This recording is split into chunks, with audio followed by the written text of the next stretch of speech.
아, 내가 이 문장을 반드시 좀 해내고 넘어가고 싶은데.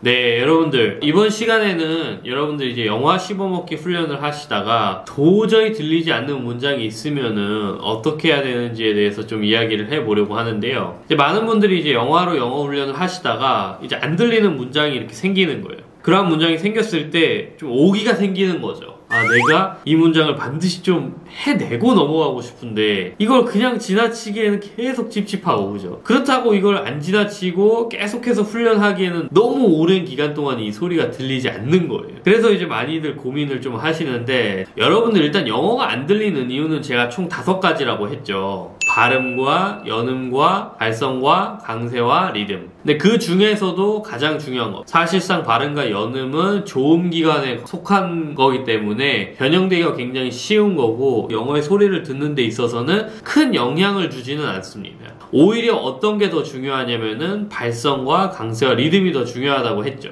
왜냐면은 한국어 같은 경우에는 음절 박자 언어에 속하는 데 비해서 영어의 경우에는 이제 강세 박자 언어에 속하기 때문에 이러한 음정의 강세들이 다르다. 그것뿐만 아니라 그것이 리듬을 형성하고 그것이 기능어와 내용어로 분류됨으로써 기능어의 강세가 죽어서 소리가 제대로 들리지 않는다는 것이죠. 그래서 여러분들이 영어를 들으면은 영어가 그냥 쉽게 들리질 않아요. 도저히 안 들리는 문장은 도저히 들리질 않습니다. 근데 그러한 문장들 여러분들이 계속해서 붙잡고 있을 필요는 없어요. 물론 최선을 다해서 연습을 해보지만은 그 연습을 해도 도저히 들리지 않으면 저는 어떤 걸 추천드리냐면은 그냥 넘어가시라는 거예요. 넘어간 다음에 일정 시간이 지난 다음에 다시 돌아가시는 걸 추천을 드려요. 여러분들 좀 이해를 돕기 위해서 예시를 하나 드리면은 수학을 공부를 해요. 수학적 숫자를 다루는데 아주 익숙하지 않을 수가 있어요. 처음 수학을 배울 때는. 그럼 여러분들 수학 공식을 막 배우고 익히고 하다가 문제를 풀게 되면은 특정한 문제를 만났을 때 여러분들 조금 어렵거나 하면은 잘 안 풀리는 경우가 생길 거예요. 이해도 잘 안 되고요. 그런데 여러분들 그 문제만 그냥 하루 종일 붙잡고 있는다고 해서 이해가 잘 안 되던 문제가 갑자기 이해가 되는 경우는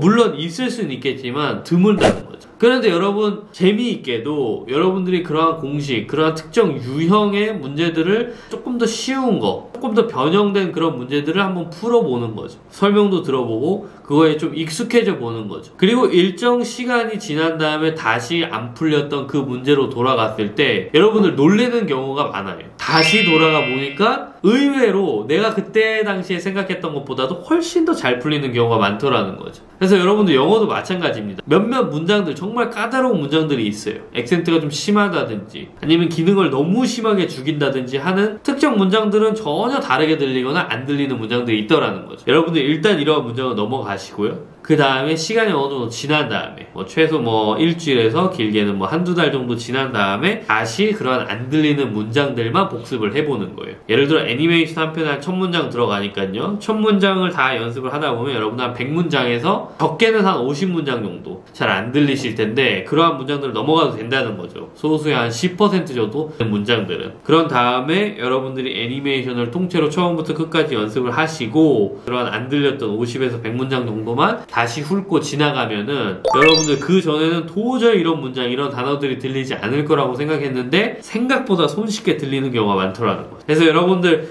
이번 시간에는 도저히 들리지 않는 문장의 경우에는 어떻게 해야 되는지에 대해서 좀 이야기를 나눠봤고요. 다음 시간에 여러분들 뵙도록 하겠습니다.